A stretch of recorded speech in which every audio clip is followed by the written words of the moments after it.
nome é Giovanni. Acho que da sala aqui é só o Leandro Lucas que eu conheci. Meu nome é Giovanni.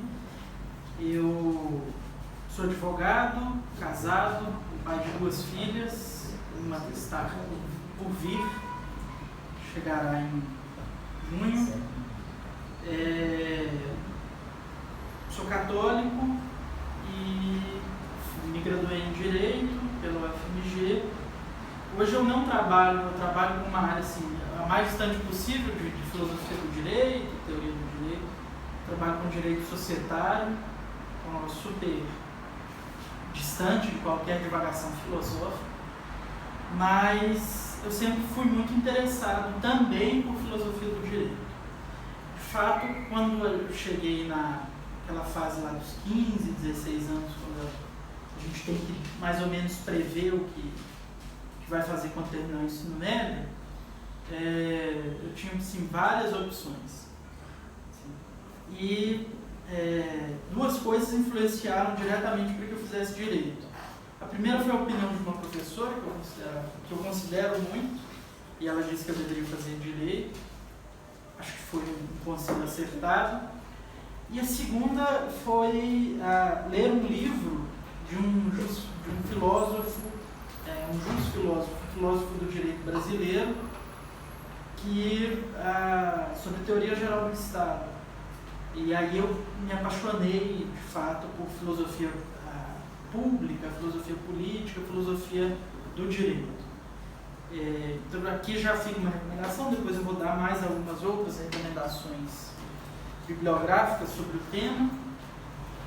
Essa é a primeira conversa, são aulas, porque longe de mim poder dar uma aula sobre filosofia do direito, sobre direito natural, são mais conversas, e eu espero que a conversa seja de mão dupla, vocês também participem. Não, pode ser só assim. Obrigado. Participem, e comentem, e contribuam com essa conversa. O nome desse autor, já vai a primeira indicação bibliográfica, é José Pedro Galvão de Souza. De fato, ele é um gigante, desconhecido, relegado ao esquecimento, por razões que a gente vai comentar no final, quando eu vou indicar alguns livros dele, sobre ele, e aí eu repito a indicação, não precisa se preocupar, quem não conseguiu pegar. Bom, também quero aproveitar e agradecer o convite de estar aqui. Essa é a segunda vez que eu venho, não que eu venho à sede do ISPA, mas que eu venho falar a convite do ISPA. Esses 2 convites me deixam muito honrados, porque a qualidade dos meninos acho todo mundo conhece, e eu julgo essa honra a amizade que eu tenho por eles. Então eles, chamou o Giovanni, a gente boa, apesar de tudo. Então aqui já fica o agradecimento ao ISPA pelo convite. Então vamos agora entrar no tema propriamente dito. Como é que eu pensei de estruturar mais ou menos a conversa? Primeiro a gente vai ver, eu sou apaixonado por histórias. A história me fascina, eu fico animado de ver essas coisas históricas. As pessoas acham as coisas mais chatas do mundo, eu fico super animado. Assim, das pessoas acharem até meio engraçada a minha animação toda por história. Eu acho a coisa mais legal do mundo. Primeiro, para me satisfazer, a gente vai ter um pequeno regresso histórico sobre a ideia de direito cultural. Depois a gente vai chegar, caminhando junto com esse processo histórico, a gente vai chegar a uma definição que eu considero a melhor definição feita sobre o que é o direito natural. E a partir daí a gente vai tirar algumas conclusões e a gente termina aqui, fica aqui por hoje. Está gravando, né? Na próxima conversa, a ideia é a gente, depois de estudar um pouco da história, de como é que a ideia de direito natural foi se desenvolvendo na humanidade, na filosofia, a gente vai ver o direito natural, os questionamentos que se fizeram a ideia de direito natural. Que historicamente, isso é engraçado, quando se chegou ao cume de uma filosofia justnaturalista, uma filosofia do direito natural, se chega ao cume, aqui é o primeiro passo que se dá para questionamentos muito profundos à ideia do direito natural. E aí vai ser essa segunda conversa sobre esses questionamentos, as reações que houve, algumas respostas que se deram às contestações à ideia de direito natural. Então vamos lá, esse regresso histórico. O ser humano é um ser naturalmente social. Isso já Aristóteles, há mais de 2.000 anos atrás, 2.500 anos atrás, já intuía. O ser humano é naturalmente social. E é até engraçado que a diferença que o Aristóteles era um biólogo, né? Ele não era filósofo, ele era biólogo, profissão, na carteira de trabalho dele estava assinado biólogo, o diploma dele era de biólogo. Hoje a gente tem uma fixação por diploma, né? As pessoas não podem ser filósofos sem ter diplomas, no caso do Olavo de Carvalho. Por mais que se possa contestar várias coisas que o Olavo fala, né? É um filósofo a quem se deve muito respeito, mas é um ser humano, não é? O que ele escreve não é doutrina revelada, então pode ser objeto de contestação. Por mais que se discorde dele, essa discordância de falar que ele não é filósofo, que ele não tem o diploma de filósofo, é das coisas mais rasteiras que se pode falar. Porque a grande maioria dos filósofos da história não tinha um diploma de filosofia. Então Aristóteles era biólogo, apesar de não ter diploma de filosofia, porque era biólogo, apesar de não ter diploma de biologia, até porque na época não existia isso. Mas aí a filosofia dele nasce dessa catalogação que ele vai fazendo dos animais. Ele vai lá dissecando sapos, lagartixas, moscas, e aí ele vai percebendo que existe, aí nasce a filosofia aristotélica, porque aí ele vai percebendo que existe um padrão mais ou menos definido entre esses seres vivos. E também existe um padrão entre os vegetais, um padrão entre os animais, e os animais vão se dividindo entre insetos, mamíferos, répteis. Então ele percebe que na natureza existe um certo ordenamento, um certo padrão, uma certa razão, uma certa lei que os define, que é possível classificá-las. Isso para a gente parece uma coisa óbvia. Há 2.500 anos atrás foi uma grande descoberta. Aristóteles é muito provavelmente uma das maiores mentes que já pisou sobre a Terra. Por isso que ele conseguiu descobrir isso. E daí ele começa a sua filosofia. Então ele primeiro parte desses dados sensíveis, né, a biologia. Daí ele vai para a vida em sociedade, e da vida em sociedade ele vai para a metafísica, quer dizer, nos limiares de uma teologia, de um estudo sobre as realidades divinas, espirituais. Mas o interessante é que quando ele chega na vida social, ele, para fazer esta transição entre a vida sensível e o estudo da vida sensível e o estudo das relações sociais, ele vai dar a sua definição sobre o que é o homem. E aqui é justamente a transição, a ponte entre o estudo dos animais, da vida vegetal, da vida natural, para a vida social. Ele vê no homem justamente a ligação entre essas duas realidades. É o homem que faz a ligação, a ponte entre a vida social, as relações sociais, o estudo das relações sociais e da vida natural.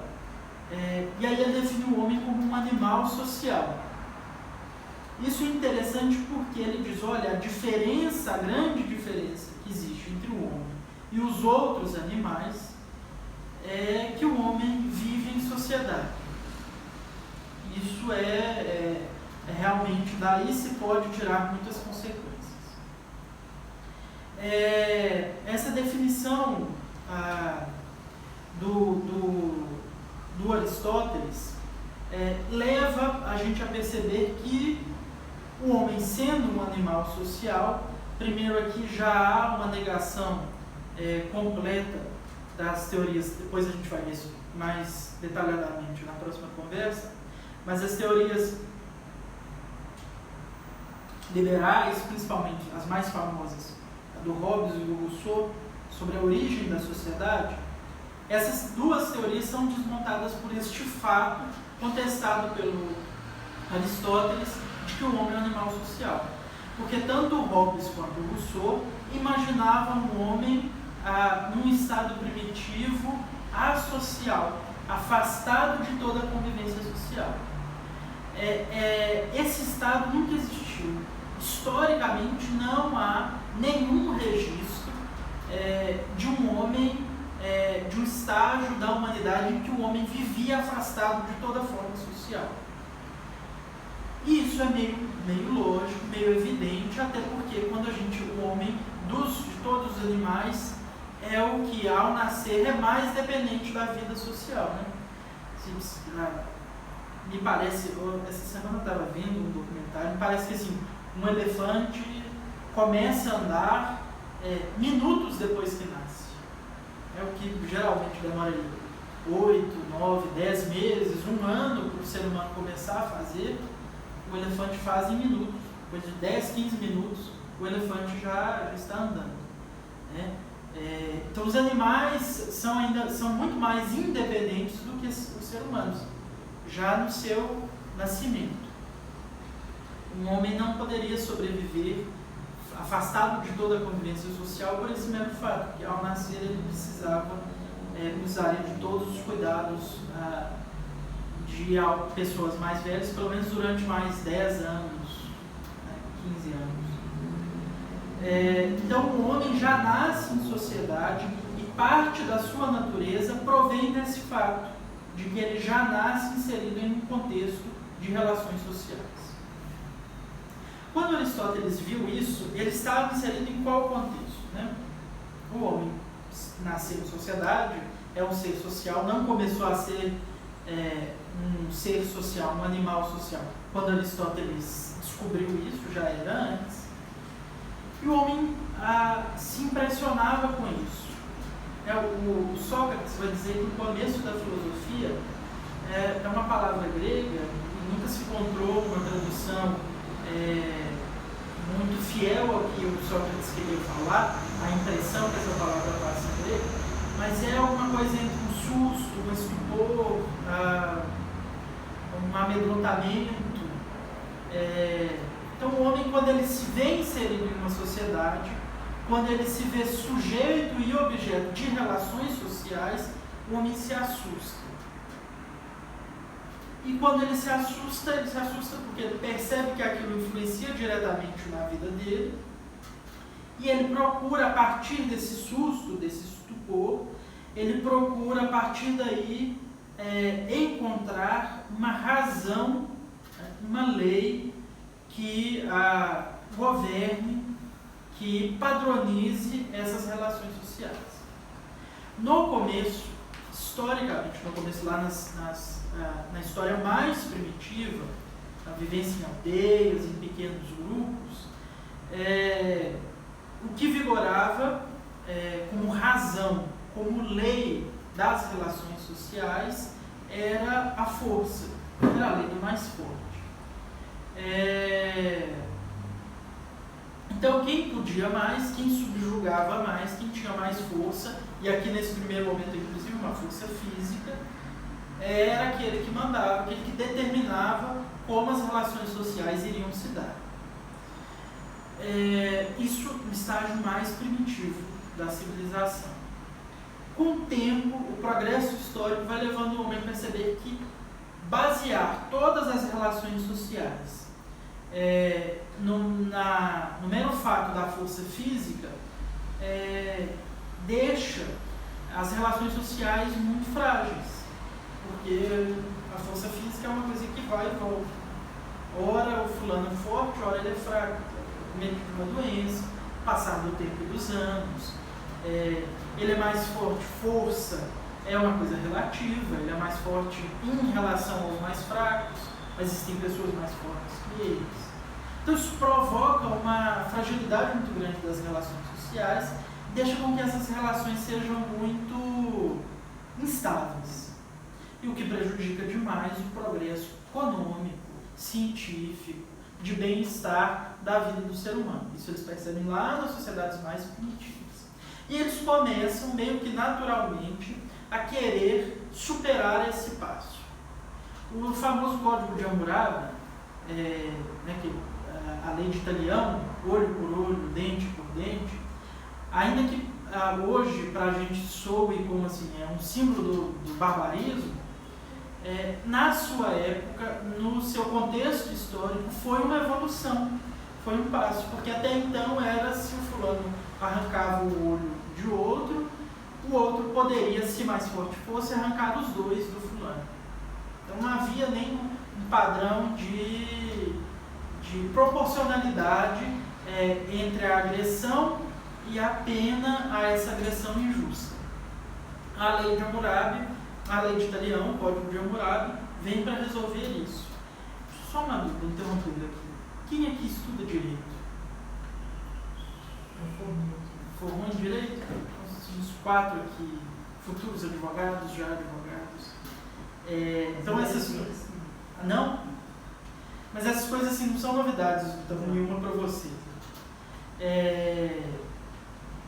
Mas a maneira como você está abordando é ótimo, porque a sua metodologia é muito boa, muito clara. Que bom que vocês estão gostando. Qualquer coisa que vocês tiverem, podem me interromper. Fala. Então, a lei de Italião, no seu contexto, já é um progresso rumo à estabilização das relações sociais. A humanidade foi se desenvolvendo, chega na Grécia a um grande progresso científico, filosófico, que é simbolizado pelos 3 grandes, pela Santíssima Trindade da filosofia, que é Sócrates, Platão e Aristóteles, que um foi professor do outro, respectivamente, e curiosamente um nega o outro. Assim. Platão faz muito dessa filosofia em contraposição à filosofia socrática, e Aristóteles faz muito da sua filosofia em contraposição à filosofia platônica. Essa relação de mestre e discípulo. Mas se chega assim, a um grande patamar de desenvolvimento científico, filosófico, racional em Sócrates, Platão e Aristóteles. E aqui já em Aristóteles, recebendo esse patrimônio de Platão e de Sócrates, o Aristóteles já dá uma doutrina sobre as relações sociais de forma mais bem trabalhada. A doutrina dele é de que, então, o homem é um animal social, ele se diferencia dos outros que se relacionam em sociedade, e assim como entre os animais, na vida natural, existe uma certa lei que ele identificou nos seus estudos de biologia, também deveria haver, por similitude, uma lei que governasse também as relações sociais. E que essa lei não poderia ser uma lei do mesmo motivo da vida natural. Porque as leis naturais eram todas leis de ordem física. Porque a vida natural era uma vida física. Já a vida social tinha uma outra natureza. E, portanto, a lei que a governasse não deveria ser do mesmo tipo da lei da vida natural. A lei que governasse a vida social deveria ser uma lei de outra natureza. Aristóteles vai identificar como essa lei a razão. Para Aristóteles é a razão que é a lei que governa as relações sociais. É o estudo da razão, é o desenvolvimento das ferramentas racionais que possibilitam a maior estabilidade para as relações sociais. Aqui a gente entra naquelas clássicas, para os meus colegas aqui de direito, aquelas clássicas definições aristotélicas de justiça distributiva, de justiça comutativa. Que são esses 2 termos? Para Aristóteles existiam principalmente 2 tipos de de leis que governavam as relações sociais. A primeira, a mais simples, é a justiça comutativa. A justiça comutativa é uma justiça de troca. Agora, já no direito moderno, é a que a gente chama de justiça contratual. Se eu te dou X, você tem que me dar algo correspondente a X. É um dever de justiça que você me dê algo correspondente a X. Se você não me deu nada, ou se você me deu Y, que é menor que X, eu não sou obrigado a te dar X. No máximo, eu sou obrigado a te dar Y. Então, essa justiça comutativa, de troca, é uma justiça de relações entre iguais, de relações paritárias. Essa é a justiça comutativa. Por outro lado, Aristóteles identifica que também existe uma justiça distributiva. Essa justiça, ela não é definida por uma relação de troca, mas antes ela é definida por uma relação de justiça, mas uma relação natural, de exigência da própria natureza. A definição que Aristóteles dá, que depois ficou clássica, é de dar a cada um aquilo que lhe é devido. Esse aquilo que lhe é devido, esse dever, esse crédito, esse direito que provoca a justiça distributiva, ele não é baseado porque fulano fez isso e, portanto, é credor de tal e tal direito. Ela é baseada nas próprias exigências da natureza do fulano. É a própria natureza do fulano que exige com que as relações sociais sejam governadas de tal modo. Essa é a definição genérica.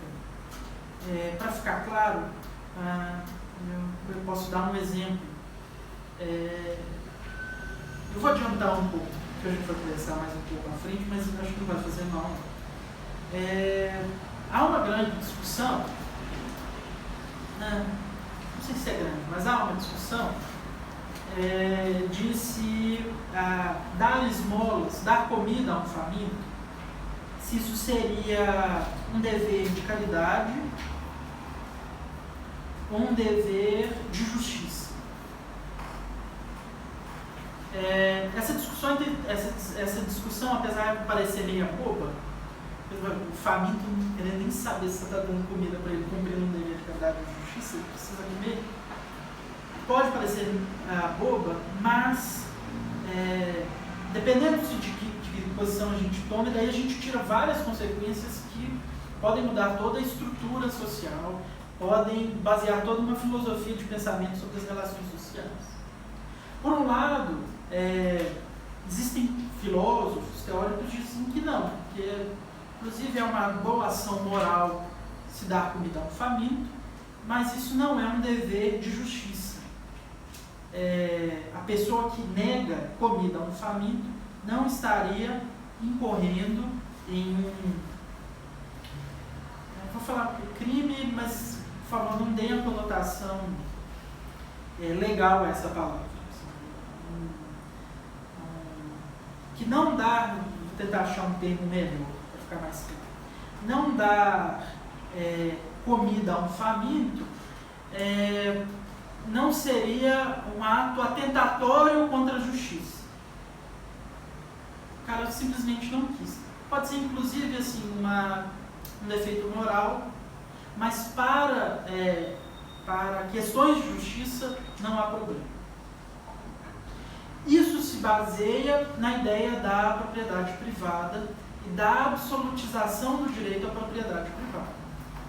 Porque esse filósofo pensou assim, a comida é do ciclano. E ele tem absolutamente propriedade sobre essa comida. E, portanto, nenhuma força exterior pode lhe obrigar a dar o destino X ou Y a essa comida. Apenas forças interiores, como, por exemplo, uma moral em que o fulano acredite.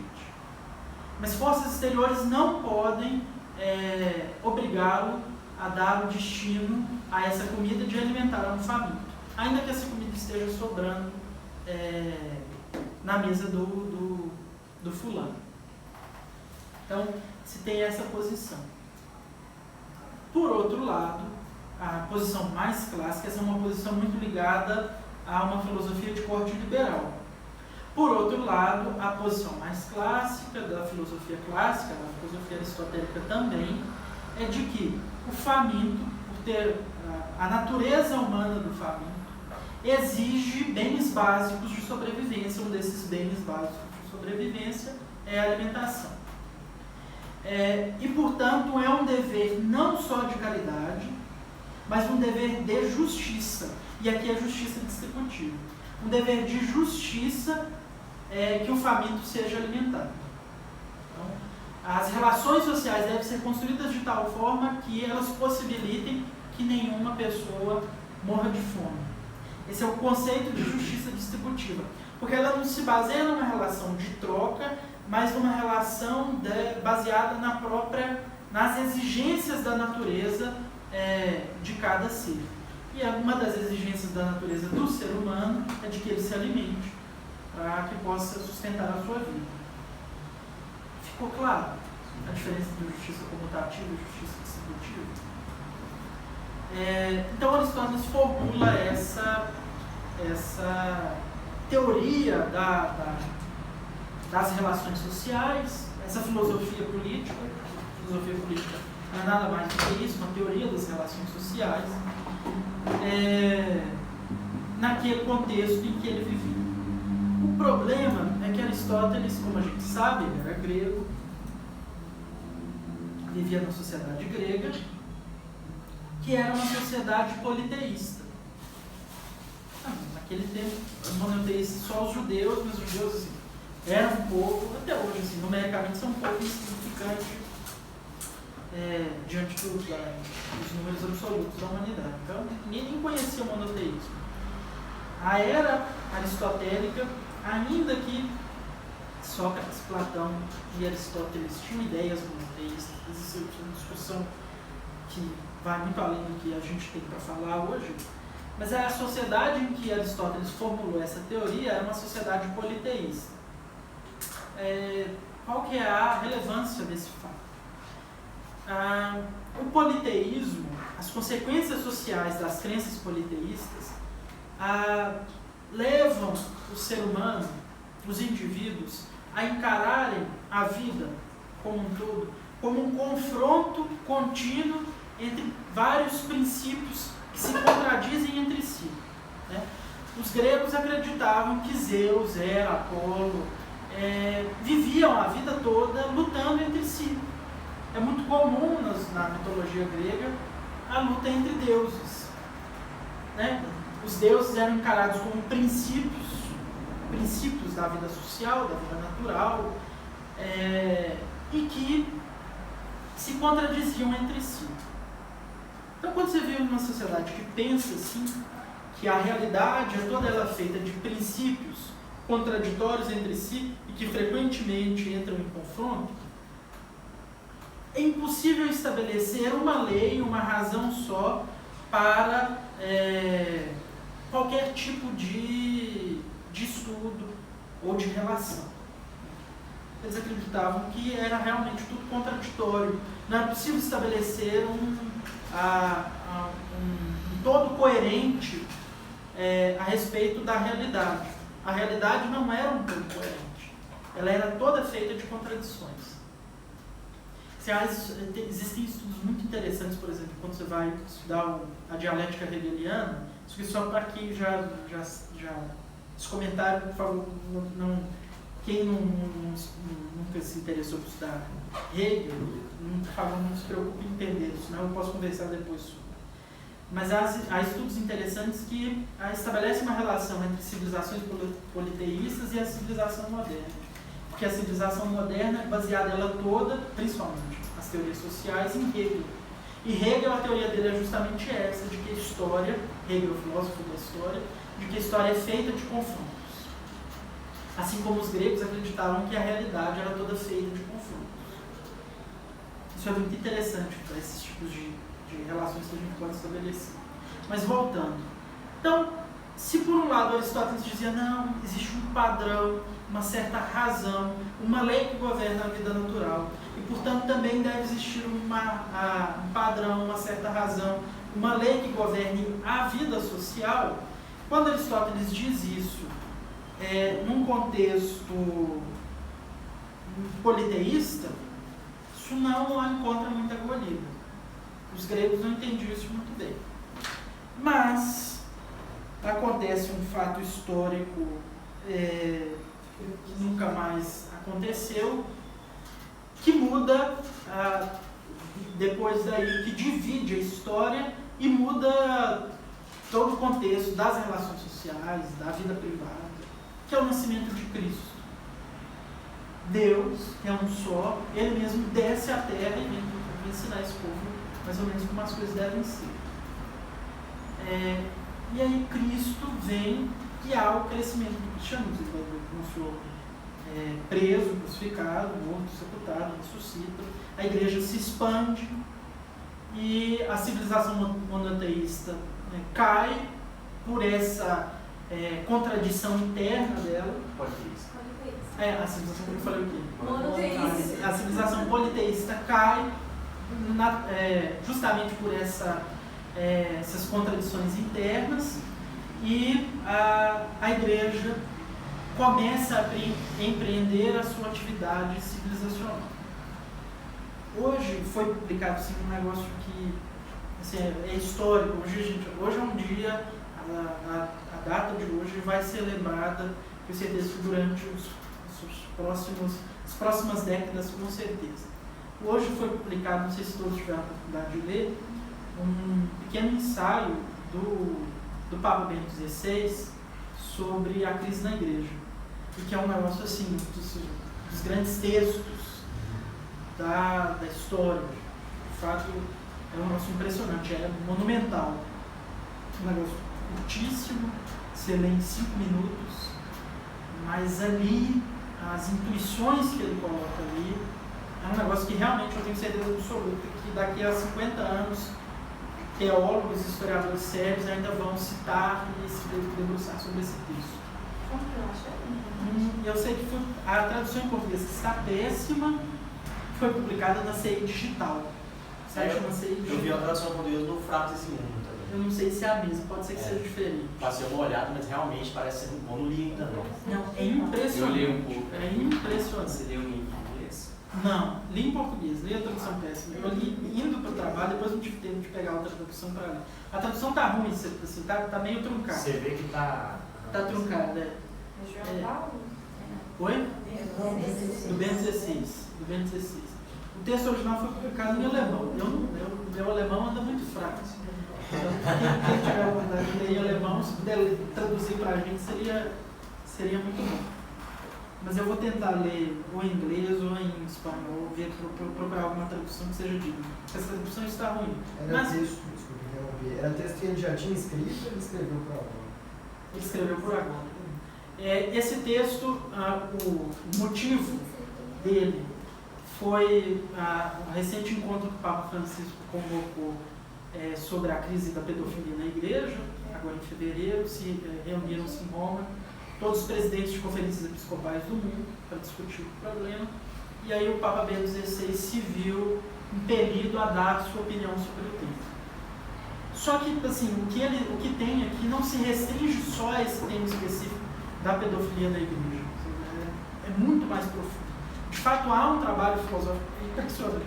O Bento XVI realmente é uma das mentes privilegiadas disso, porque realmente aqui se enxerga claramente um trabalho de filosofia. A apreensão da realidade. Exato, de buscar a realidade a partir das suas mais profundas raízes.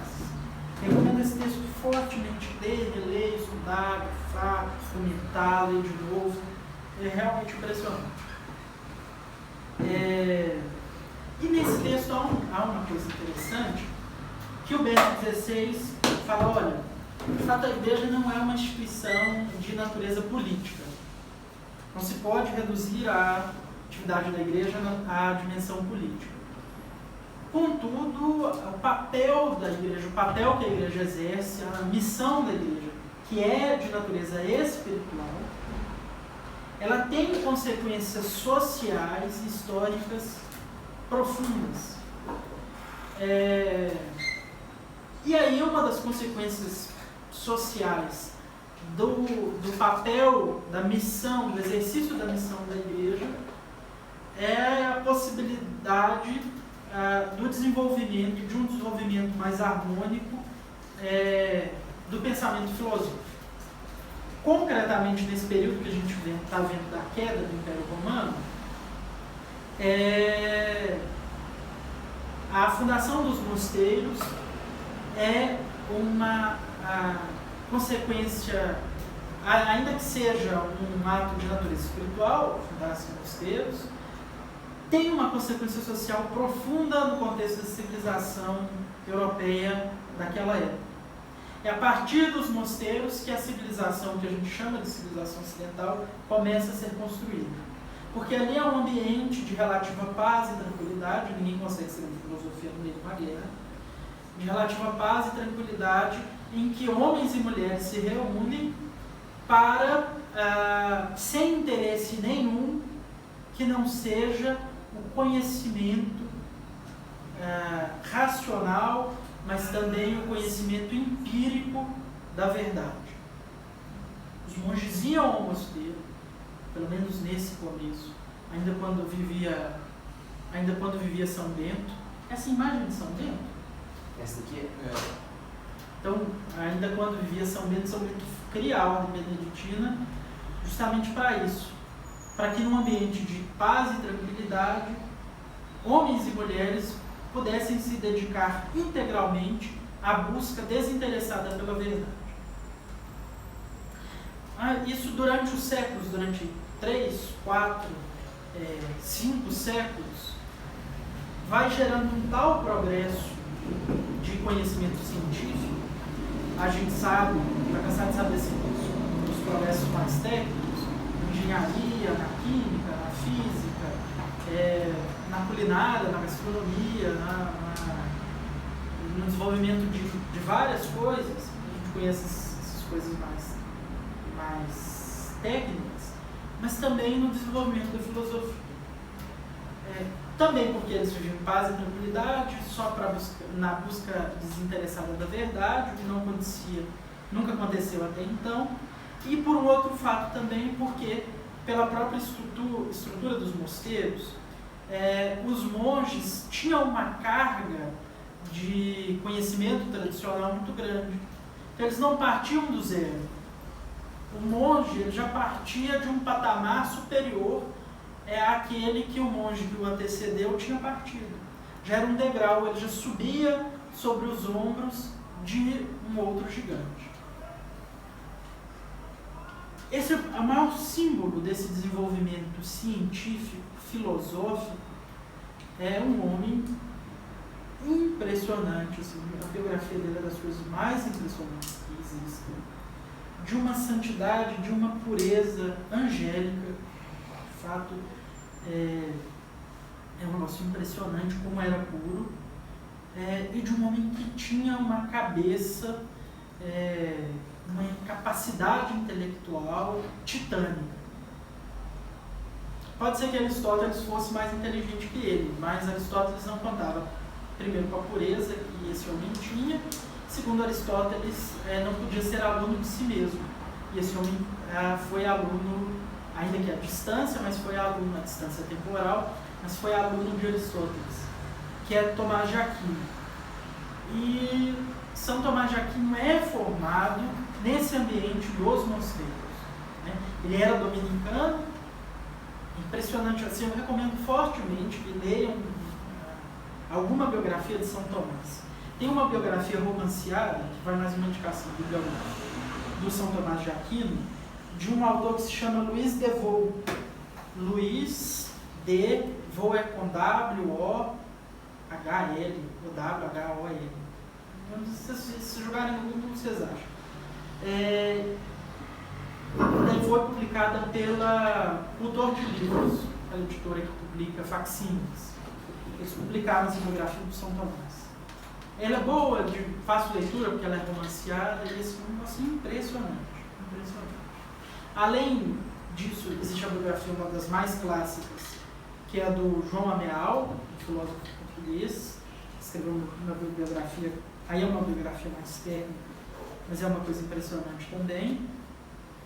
E a terceira, que eu também acho muito boa, aí é bem técnica, esse autor é interessante que ele vai texto por texto de São Tomás, do padre Torrel, um frade dominicano da década de 50, escreveu também uma biografia muito interessante sobre São Tomás de Aquino. O anterior é qual? João Ameal. João Ameal. A-M-E-A-L. Ameal. Ele é português. Esse filósofo português. Não sei se ele é um padre, não sei. Mas é assim, um dos clássicos, os mais recomendados. O progresso científico que você fala é devido ao monges, ou você fala da época mesmo, do contexto? Da época gerada pelos monges. É o grande motor, o grande incentivo a esse progresso científico foi nos mosteiros. Porque ali havia um ambiente de paz e tranquilidade, que os homens se reuniam para a busca desinteressada pela verdade. A razão foi essa, por isso que deu tão certo. Sim? Antes de você, Claro. eu gostaria que você falasse um pouco mais, ficou claro para mim, como que você disse que o monge que vai se lançar, ele se lança de um lugar, de uma plataforma em que ele tem o acúmulo do anterior. Para mim ficou assim, eu fiquei com essa pergunta, desculpa, se for possível. Né? Claro. Esse questionamento que eu achei interessante. Acho que o maior exemplo já na biografia de São Tomás. Tomás de Aquino, ele entrou com 7 anos no mosteiro Monte Cassino, que era o principal mosteiro da Europa na época, e vai fazer sua formação toda aí, já na sua juventude, que ele sai do mosteiro beneditino e entra para a ordem dominicana. Mas, quando ele ainda era monge, ele foi estudar numa universidade, e aí ele tem um professor que é um homem, assim, de uma inteligência raríssima também, que é Santo Alberto Magno. É um homem, assim, de uma obra impressionante, desenvolvimento filosófico, químico, técnico, físico, e que é professor de São Tomás de Aquino.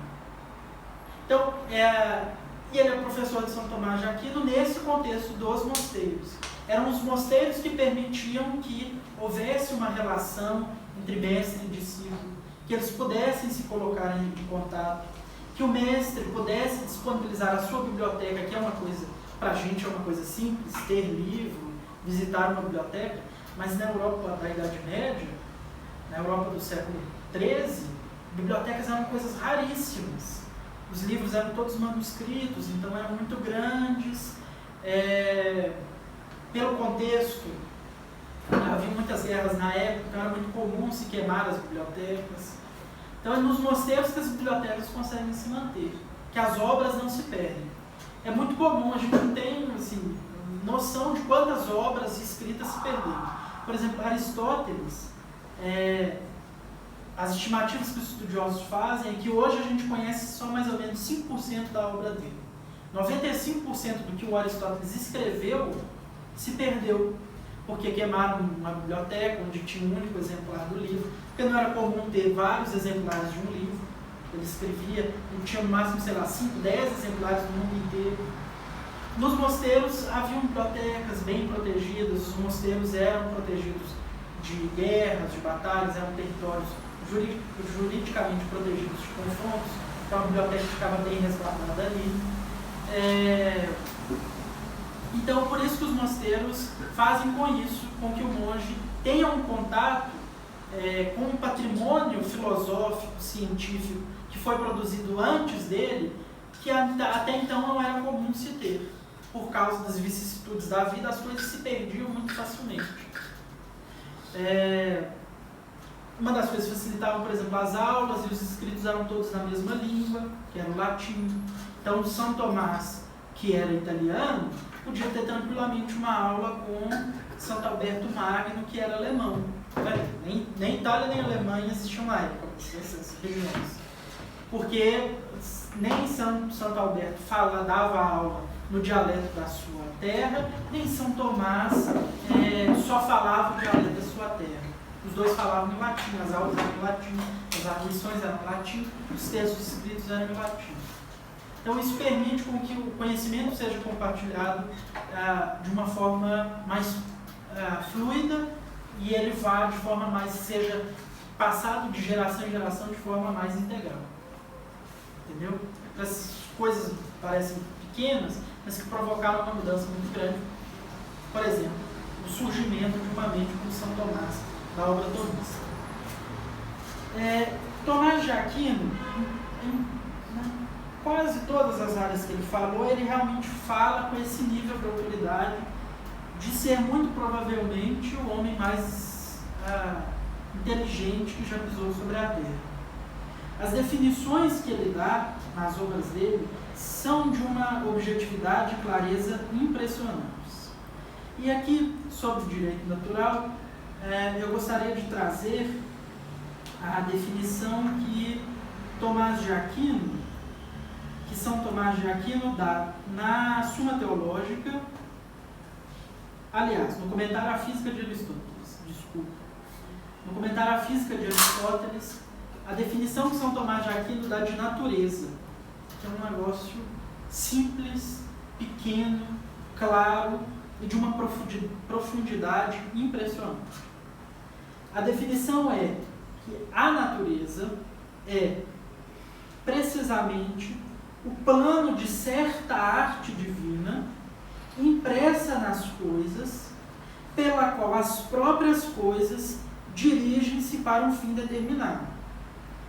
Então, a natureza é certa arte divina, certa razão da arte divina, certa lei de uma qualidade que é divina, de uma obra divina, impressa nas coisas, que leva essas coisas a seu fim.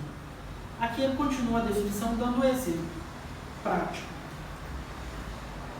Como se o artífice que fabrica um navio pudesse outorgar às madeiras a capacidade de se movimentarem por si próprias para formar a estrutura do navio. Esse exemplo é impressionante de tão claro. Então, a natureza é como se fosse um construtor de navios, que pega as coisas, então é Deus com as coisas. Aqui já há uma diferença para se contrapor, para Tomás se contrapõe as teorias imanentistas, que enxergam uma confusão entre a natureza e Deus. É uma coisa que era relativamente comum na época de São Tomás. Ele disse, olha, existe uma diferença ontológica da razão do próprio ser entre as coisas e Deus, assim como existe entre o construtor de um navio e as tábuas de madeira. Então são duas coisas ontologicamente diferentes, essencialmente diferentes. Mas é como se ainda que fossem completamente separadas e diferentes, o construtor do navio colocasse nas madeiras a intenção que ele tem de construir o navio. É como se ele colocasse no próprio ser, e aqui o verbo que São Tomás usa é um verbo forte, de imprimir. Ele imprime no próprio ser, na própria essência mais profunda da madeira, a capacidade de se transformar em um navio. Então vejam, duas coisas que são ontologicamente separadas, mas que mantêm uma relação entre si, e essa relação é uma relação de natureza racional. Porque é a intenção do construtor de navios construir com aquelas tábuas um navio. Esse conceito de natureza nos ajuda a entender muito bem o que é a lei natural, o que é o direito natural. Então, Deus, quando cria as coisas, cria por alguma razão. Nada ele cria sem sentido. O fim último, o sentido último de todas as coisas é dar glória a Deus. Deus tudo cria para a si dar a glória. Esse é o fim último de todas as coisas. E como as coisas dão glória a Deus? Correspondendo, se comportando, digamos assim, da forma com que Deus as criou. Então, se Deus cria uma pedra, esta pedra dá glória a Deus quando ela é justamente uma pedra.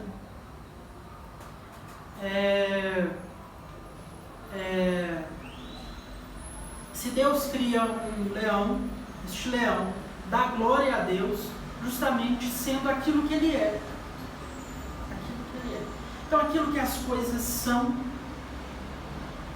no seu mais íntimo, na sua essência mais profunda, é também aquilo que elas devem ser. Essa definição é impressionante, a clareza dela e a profundidade dela é impressionante, porque resolve todos os problemas de uma teoria do direito natural. Então, o que é o direito natural? Direito é toda aquela regra, são todas aquelas regras, é aquela razão que se destina a regular a vida social. O comportamento humano, ele deve seguir uma regulação. Sob o ponto de vista individual, o comportamento humano é regulado pela moral, pela teologia e pela filosofia moral. Mas sob o ponto de vista social, o comportamento humano deve ser regulado pela filosofia do direito, pelo direito. O direito é justamente esta regra que regula, que estabelece os padrões das relações sociais. E aí, quando a gente vai aplicar a este conceito de direito, o conceito que São Tomás dá de natureza, de certa arte divina, impressa nas coisas para que elas atinjam o seu próprio fim, a gente vê que as relações sociais que elas não existem por si próprias, não são um ente. As relações sociais são construídas a partir do contato entre entes, o contato entre humanos, porque é social. Então, as relações sociais, a natureza delas é determinada por aqueles entes que as produzem, pela própria natureza dos seres humanos, que são justamente aqueles que fazem as relações sociais. Elas não existem per si. Então, as relações sociais bebem da fonte da natureza humana.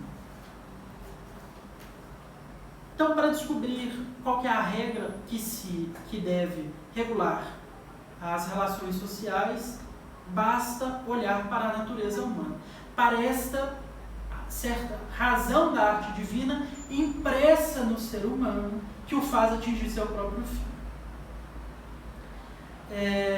Então, vamos olhar o ser humano, vamos estudar quais são as forças que governam o ser humano de forma mais pura. Eu acho que todo mundo concorda que uma coisa que acontece com todos os seres humanos, em todas as épocas, um instinto que é mais forte para o ser humano e que o faz fazer loucuras, é o instinto de preservação da própria vida. E é um negócio que supera inclusive a própria razão. Se agora acontecer um barulho, um estrondo muito alto atrás de vocês aí, imediatamente vocês vão olhar e se afastar da fonte do barulho, sem mesmo pensar no que estão fazendo, por causa desse instinto tão forte. Então, São Tomás vê que a força mais forte do ser humano, aquilo que o governa da forma mais pura, mais primitiva, mais essencial, é o instinto da preservação pela própria vida. Então, a preservação da vida, a vida, aqui São Tomás vê a primeira razão da arte divina impressa no ser humano para que ele possa atingir o seu fim, que é dar glória a Deus. Primeiro bem natural, primeiro bem de direito natural, a vida. Então esse é o bem primário, é um dos bens primários de direito natural, é a vida. Portanto, as relações sociais devem ser estruturadas de forma com que a vida seja preservada da sua forma mais integral. Porque isso é o que corresponde a um dos instintos mais básicos, mais primitivos do ser humano. Está claro? Está claro, é importante, porque esse fundamento da vida, né, se nós compreendermos que a vida nos é dada por Deus, né, é um dom divino, nós vamos compreender que essa vida não pode ser administrada, nem legalizada, positivada, oficializada por ninguém, nenhum ser humano. Exatamente. Daí que se tira a importância de nós compreendermos que a vida que nós temos é vida de Deus. Exatamente. Isso é muito básico. É muito basilar mesmo. Isso nos ajuda a nos fortalecermos para o enfrentamento de qualquer um que levanta a bandeira contra nós. Exato. Isso é uma questão política. É uma questão de nós termos clareza de que a vida é de Deus. Nós temos que defender. Exatamente. Daí, é nesse ponto que eu queria terminar a nossa conversa. Nós vamos caminhar mais um pouquinho. Então, este é um bem primário de direito natural. Um corolário, uma consequência deste instinto primário, que é um outro instinto também, que também é muito forte, muito primitivo do ser humano, primeiro, este instinto, esse bem primário da conservação da vida, é da conservação da vida individual, da minha vida e, por razões sociais, também da vida do outro. Porque se eu quero que a minha vida seja preservada, é preciso também que eu quero que a do outro seja preservada. Mas além de encarar a preservação da vida sob a ótica individual, é preciso também encarar a preservação da vida sob uma ótica mais alargada. E é o que a gente chama mais ou menos a preservação da espécie. Um dos instintos mais naturais, mais básicos do ser humano é a preservação da espécie humana. Um instinto, inclusive, que nós compartilhamos com os animais. Então, a preservação da espécie e o reto exercício desta preservação, um exercício correto, correspondente à natureza humana, é também um bem primário de direito natural. Isso a gente vai encontrar ramificações disso em vários aspectos. Por exemplo básico, os cristãos, acredito não tem nenhum protestante aqui, né? É comum, sendo Dom Bosco, os protestantes vão aqui sempre tem. Sempre tem. Hoje eu tive infelicidade, então, de não ter. De repente tem, pode falar. Você pode, não tem problema nenhum. Eu não vou casar mas aqui frequenta muito, graças a Deus. Bom. Mas essa é a ideia do Espírito.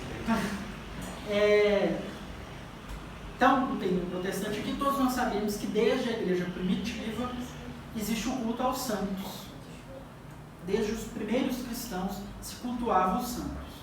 Quais foram os primeiros santos cultuados na história da igreja? Os mártires. Por quê? Os mártires foram aqueles que conseguiram, do modo mais perfeito e de um modo inclusive sobre-humano, conservar a vida, inclusive em detrimento da vida física natural. É aqueles que perceberam que, por mais que a vida física e natural seja um bem preciosíssimo, existe algo ainda além dele, que é a vida eterna. Então, estes homens que conseguiram controlar este instinto mais primário, mais primitivo do ser humano, foram os primeiros cristãos falando, não, se ele conseguiu isso, em nome de Jesus Cristo, ele era, de fato, ele seguiu Jesus Cristo de uma forma perfeita. Precisamos cultuá-lo. Qual foi historicamente, a segunda classe de santos a serem venerados pela igreja? As virgens. São as duas classes de santos mais antigas. Porque as virgens foram essas mulheres, aqui é uma denominação exclusivamente feminina, mas foram as mulheres que, do modo mais perfeito possível, conseguiram controlar, usar o instinto da preservação da espécie de forma com que elas conseguissem oferecer isso a Cristo. Então isso é o instinto mais primário, mais essencial do ser humano, aquilo que é da própria essência do ser humano, conservar a própria vida, conservar a própria espécie. Os mártires e as virgens conseguiam oferecer isso a Cristo. As virgens na continência, os mártires no oferecimento da vida por uma morte cruel. Os cristãos intuíam isso. Não porque eles leram Aristóteles, não porque São Tomás fez igual o homem de Volta do Futuro e soprou isso no ouvido dos primeiros cristãos, mas porque eles viam que isso era da própria realidade. Eles percebiam que eram os dois mais fortes instintos. Quem controlava isso, conseguia oferecer isso a Cristo, de fato tinha vivido uma vida perfeita. De fato tinha conseguido uma identificação com Cristo de um modo perfeito, de um modo sobre-humano. Mas, isso para o bem, mas também para o mal, nós intuímos isso. A gente vai ver isso na próxima conversa. Aqui eu já vou caminhar para o fim, que eu já estou extrapolando o horário. Não, tranquilo. Mas a gente sabe que lá pelos século XIV, XV, logo depois de São Tomás, as coisas começam a descer morro abaixo, a sociedade começa a se desintegrar, ideias erradas, a mentira, ideias que se opõem à verdade começam a se espalhar e ter influência sobre os homens e a sociedade. E começa-se um processo de desconstrução do que havia sido construído mais ou menos até São Tomás. As fases desse processo de desconstrução a gente pode, na próxima conversa, a gente vai conversar de forma mais detalhada, mas se chega a uma fase em que já se afastou a autoridade da igreja, já se afastou a autoridade de Cristo e agora é preciso atacar inclusive a vida natural. E uma das primeiras formas de se atacar a vida natural se ataca a convivência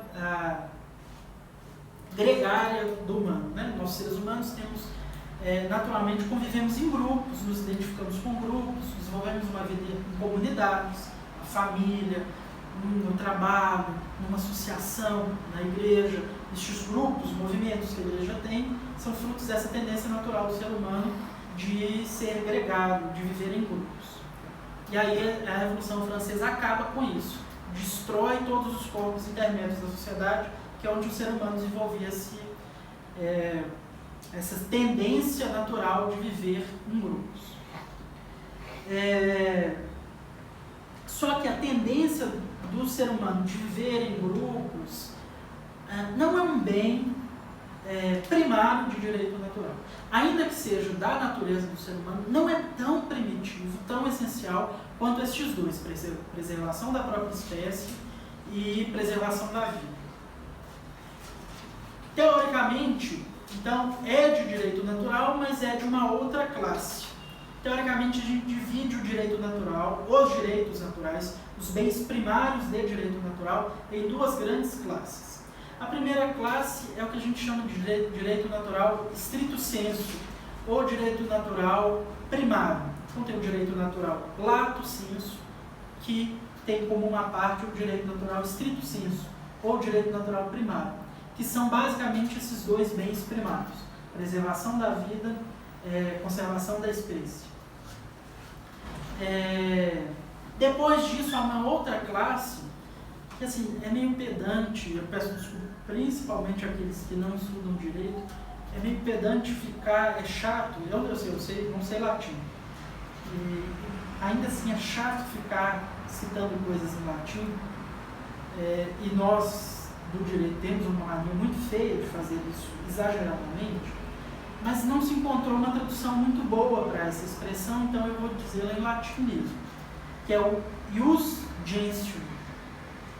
Há o direito natural primário, stricto sensu, e há o direito natural de ius gentium, ou direito das gentes, que é uma tradução meio fraca.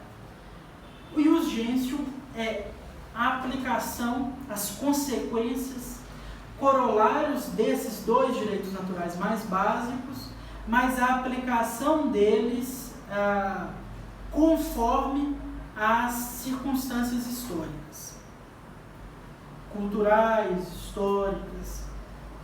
Então é a aclimatação dessas coisas muito primárias e muito básicas ao que se vive na cultura e na história. Um exemplo disso, de direito natural de ius gentium, esse direito natural de segunda classe, é a tendência gregária, o direito à propriedade privada.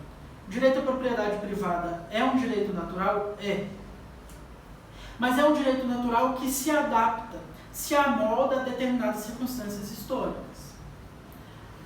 É possível abolir completamente, integralmente, a propriedade privada? Não, porque ela é fundada na natureza do humano. Mas ela pode ser aclimatada, ela é relativizada, ela é pela sua própria natureza relativa.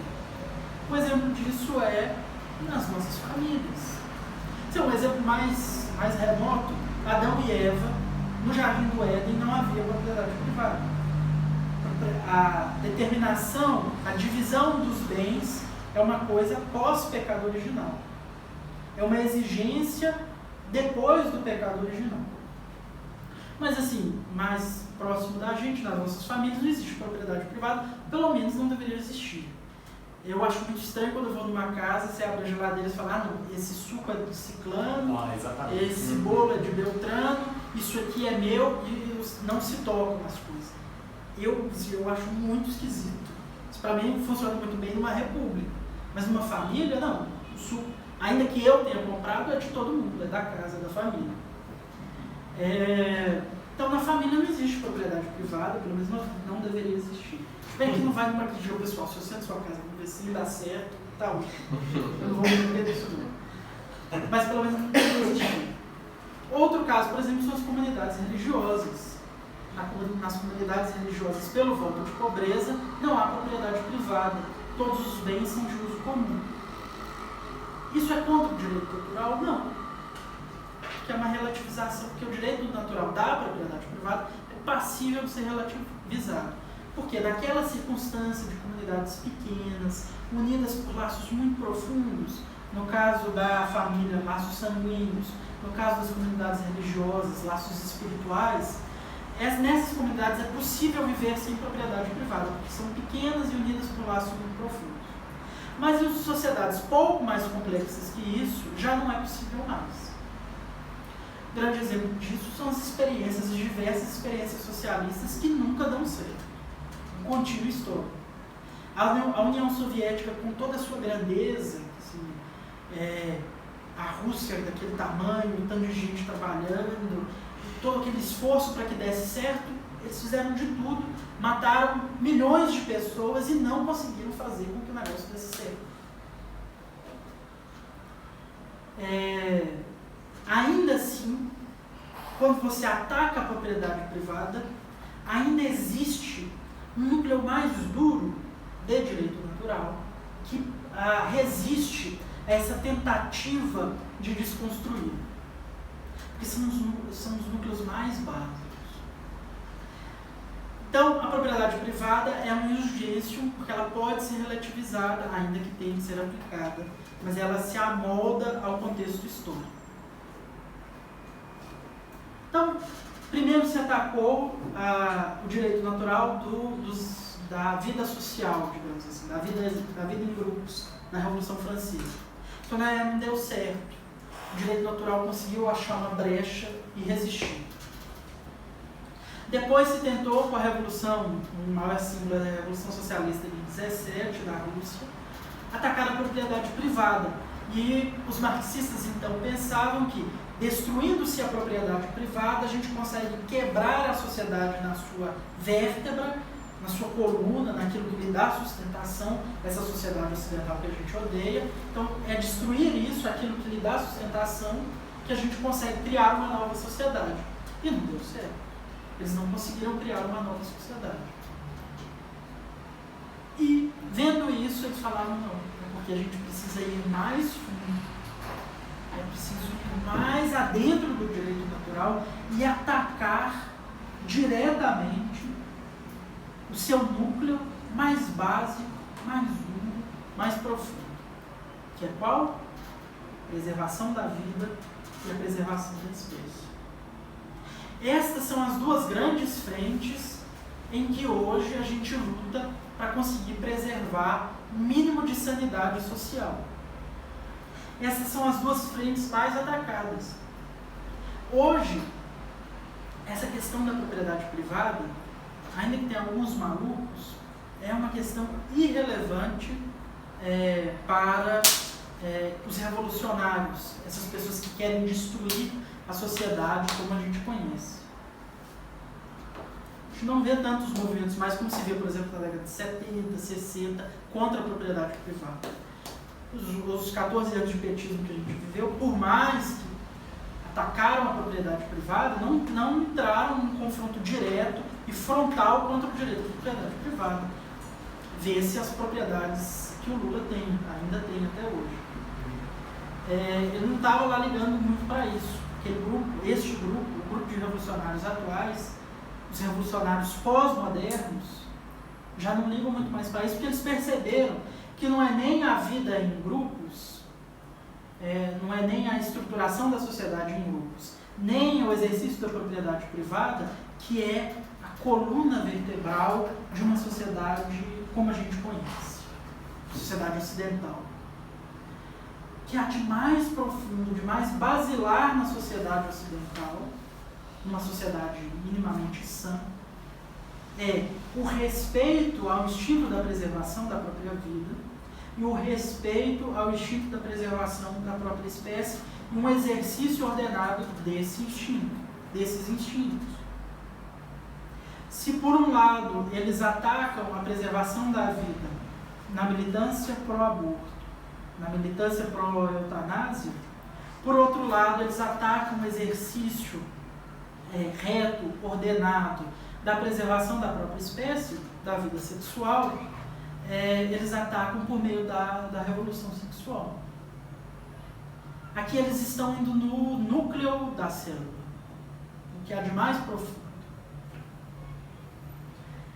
Esse é o estágio da revolução que a gente chegou. Realmente, para eles, era preciso passar por uma contestação ao direito natural de segunda classe para chegar a contestar o direito natural de primeira classe. E por isso que é tão importante a gente defender esses dois bens básicos de direito natural. É por isso que, inclusive, às vezes é meio chato até a insistência com que a gente tenha esses dois temas, mas é preciso insistir, porque o dia que eles caírem, acabou. E, de fato, a sociedade não conseguirá ter nenhum mínimo de estrutura, porque é isso mais básico, o que lhe dá a estrutura mais básica. É isso. Na próxima, essa é mais ou menos a estrutura, o caminho de desenvolvimento com que se chegou ao pensamento sobre direito natural. Enxergar o direito natural como a regra, a razão que regula as relações sociais, conforme a natureza humana, a partir dos instintos humanos, sendo os instintos mais primários a preservação da vida e a preservação da espécie, a vida, a sexualidade. Isso assim, a gente chegou no cume das coisas, da explicação mais clara sobre o que é direito natural. Isso tudo está em São Tomás de Aquino. Repito, isso de enxergar os bens básicos, os bens secundários, isso tudo está em São Tomás de Aquino, que escreveu no século XIII. É tão coincidente que isso se aplique de forma tão clara, tão específica aos nossos dias, aos dias atuais, que parece que eu estou reconstruindo a coisa de forma a ficar mais fácil de aplicar aos nossos dias, mas não. Leiam São Tomás, que está lá desse jeito que eu estou explicando. De um jeito muito melhor, obviamente. Estou explicando segundo o meu parco entendimento.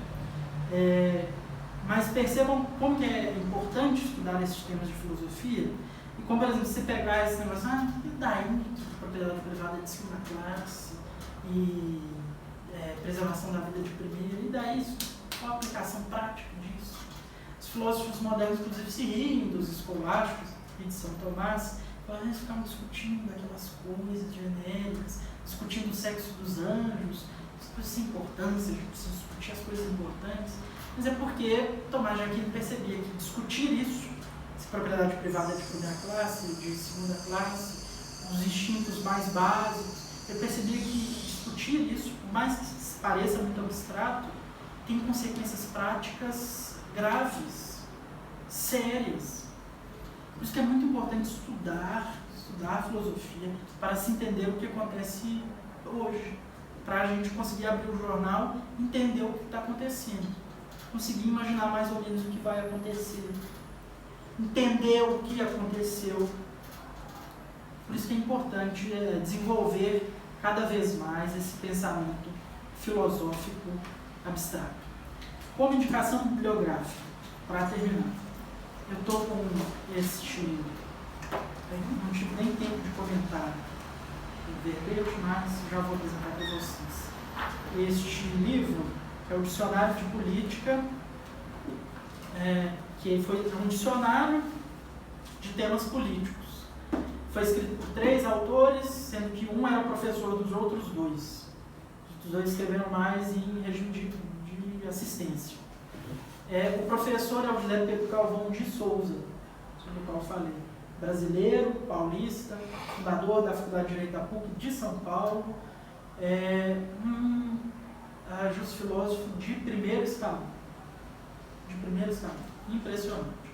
E aqui é muito bom porque tem verbete, sei lá, democracia cristã, descentralização, lei natural, hierocracia, gnose, assim. Tem os verbetes, sei lá, 1 página, 2 páginas, em que ele expõe os conceitos de cada termo.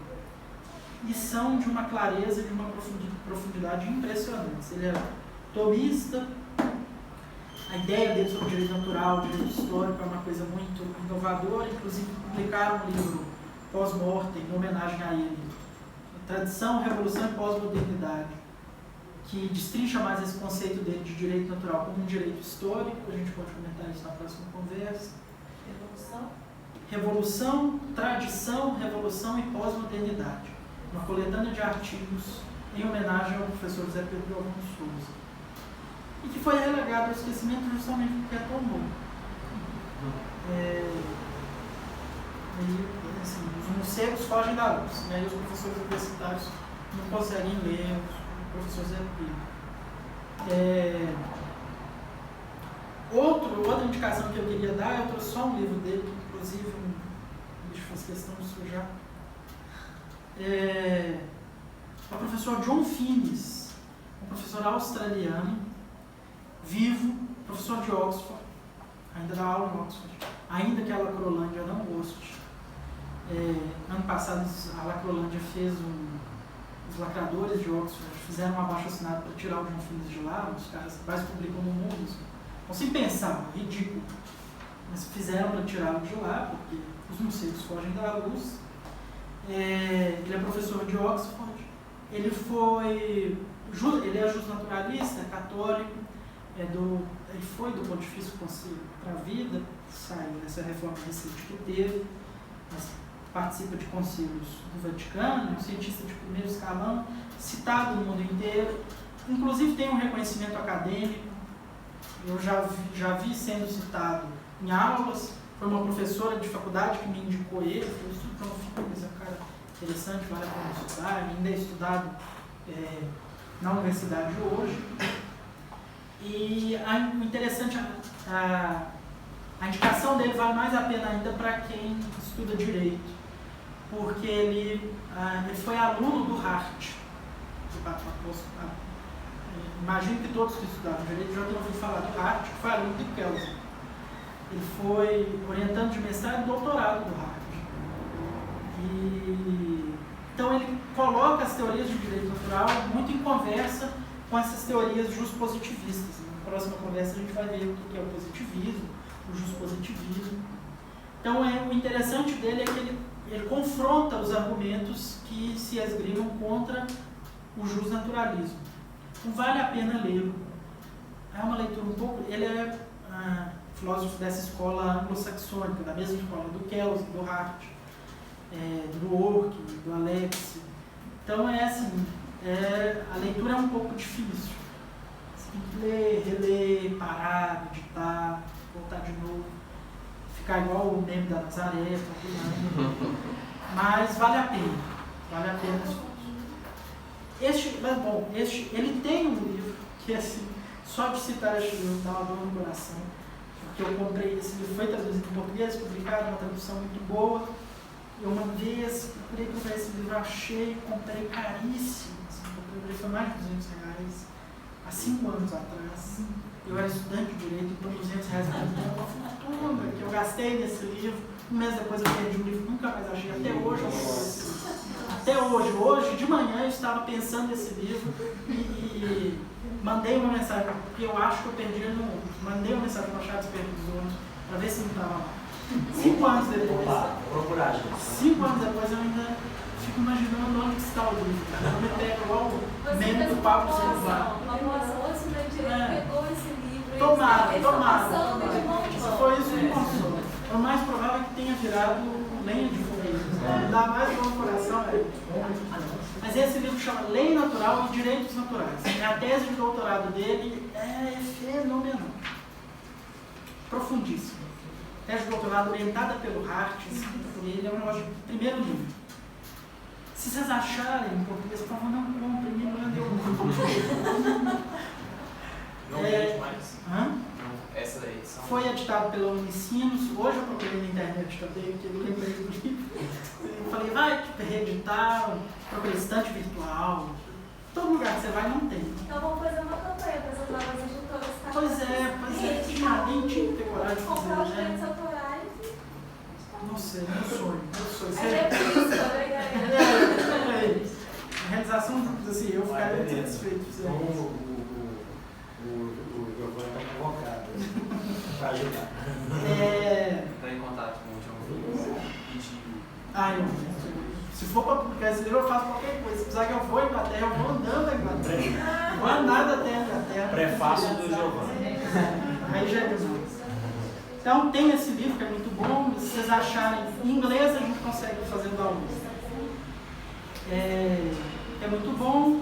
Tem Filosofia da Ética, publicado em português, uma versão muito bem feita.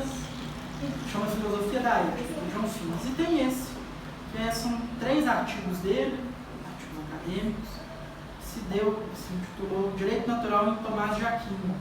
Também é muito bom. A tradução está muito bem feita, está muito bem editada. Vale a pena ler quem tem interesse pelo tema, interesse técnico pelo tema. Esse aqui também, ele é um pouco, esse aqui é fácil de achar, você encontra novo, DVD, edição mais recente. Esse não tem edição recente, mas é fácil de achar, relativamente fácil, o Zé Pinto. Esse é um pouco mais difícil, mas deixa eu ver. Vocês tinham? A gente tinha um contato, né? Mas é muito difícil de conseguir. E esse é Esses difícil. dias eu tentei, não respondeu. Não. Vocês tinham, vocês venderam. Os meninos aqui, o Tinha que tentar reeditar, né? Mas é uma treta na família. tem que esperar, cara. Porque, sei lá, morreu em 90. São 70 anos, né? Não sei, né? São 70, 80 anos. Porque 50 anos só. Mas esse dicionário de política é mais difícil de achar. Os meninos do ISPA tinham tanto, venderam todos. Mas eles tentam fazer contato com o filho do Zé Pedro, que tem muitos exemplares novos. E se eles conseguirem, vocês ficam espertos aí, pedindo para comprar, porque isso aqui é fundamental. Porque se está com a vida, meio caminho da vida resolvido. Qualquer coisa, fala sobre, eu quero que você dê uma aula sobre, olha, isso eu nunca vi assim, sobre negritude. Sério, negritude. E eu tenho certeza absoluta, eu vou chegar em casa, eu vou ler esse verbete, você vai ver, nossa, é realmente importante esse tema. Não, é um negócio impressionante mesmo, vale muito a pena. São as indicações que eu teria para hoje. Eu já extrapolei demais no tempo. Muito bom, esses livros aí são doações para o Instituto, né? Ah, sim. Se o Instituto me doar eles de novo. Alguma pergunta, gente? Uma salva de palmas.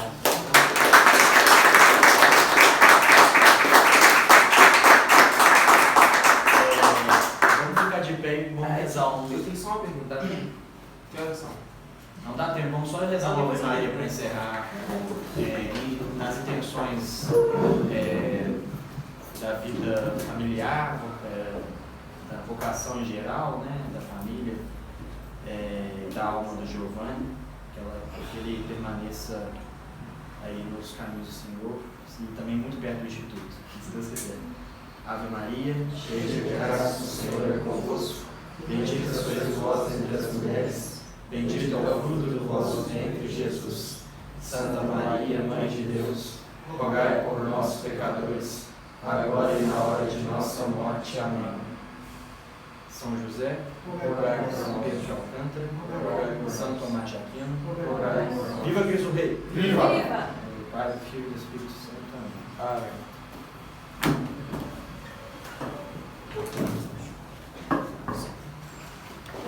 Esse é a ordem natural do mapa? Tem? Tem? Todos aqui estão vendo, mas tem mais aqui também. Tá vendo? Tem muito a ver. Ah, tem a ver? Esse é um livro excelente, devia ter recomendado. Ordem Natural está aqui. Obrigado por assistir esse vídeo. Acesse ispobrasil.com para conhecer mais sobre o Instituto. Considere fazer uma pequena doação para ajudar-nos em nossos projetos em apoia.se/ispobrasil.